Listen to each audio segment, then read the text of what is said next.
10개월 앞둔 세계 잼버리가 이제 내년이지 않습니까? 8월에. 예. 지금 10달 앞두었습니다. 네. 과연 주무부처가 사라진 조건에서 이 잼버리가 제대로 될까요? 아, 물론입니다. 네.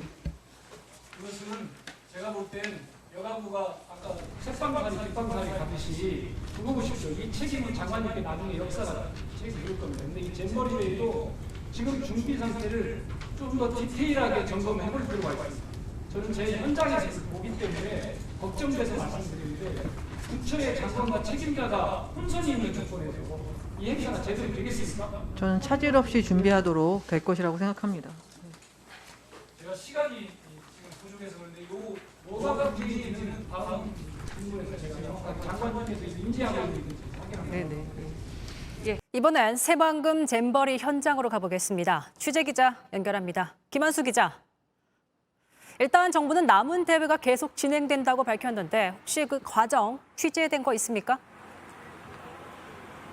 네, 정부는 참가국들이 직접 회의를 열고 잔류하겠다고 전했는데 그 과정에 대해서는 구체적으로 설명하진 않았습니다. 다만 우리 정부가 각국을 적극 설득한 게 아니냐는 분석이 나옵니다. 실제 정부가 잼버리 대회를 그대로 유지하겠다고 발표하기 전에 사우디아라비아와 아르헨티나 등 일부 국가는 갑자기 기자회견을 열고 잔류 의사를 표시하기도 했는데요. 이유를 물었더니 한국 스카우트 연맹 측으로부터 요청을 받고 이 같은 기자회견을 열게 됐다고 설명했습니다. 오늘도 폭염이 이어졌는데 그곳의 상황 어떻습니까? 네, 조직위가 오늘도 취재진 출입을 허락하지 않아서 이곳 전망대에서 내려다볼 수밖에 없었습니다.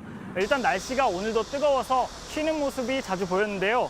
오늘 오전 아일랜드 국적의 50대 참가자가 실신해 병원으로 옮겨졌는데 한때 심정지 상태라는 글이 인터넷에 떠돌기도 했습니다. 조직위는 사실이 아니라며 병원에서 현재 치료를 받고 있다고 설명했습니다. 그리고 정부가 오늘 개선 대책을 발표했습니다. 구체적으로 어떤 내용들이 담겨 있죠? 네, 정부는 먼저 떼약볕을 피할 수 있는 쿨링버스 104대를 현장에 추가 투입했다고 밝혔습니다. 또 1000평 이상의 부지에 그늘막을 설치하고 캐노피 64동을 설치했다고도 했습니다. 의사와 응급구조사 등 의료 인력도 60명 더 투입했다고 했습니다. 근데 궁금해지는 건 정부가 그동안 준비가 잘 되고 있다고 여러 번 강조하지 않았습니까? 네, 맞습니다. 정부는 일주일 전에도 문제가 없다고 했습니다. 주무부서인 김현숙 여성가족부 장관의 브리핑 먼저 들어보시죠.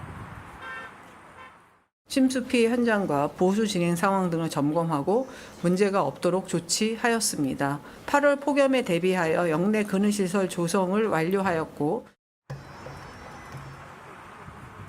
네, 게다가 1년 전부터 준비가 미흡하다는 지적도 많았습니다. 지난해 국정감사에선 야당 의원이 폭염과 폭우, 또 배수시설과 해충 방역 준비가 미흡하다고 지적했는데 김현수 여가부 장관은 이때도 대책을 다 세워놨다고 자신했습니다.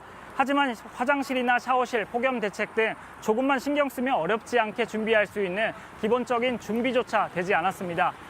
지금까지 새만금 잼버리 야영장 앞에서 JTBC 김한수입니다.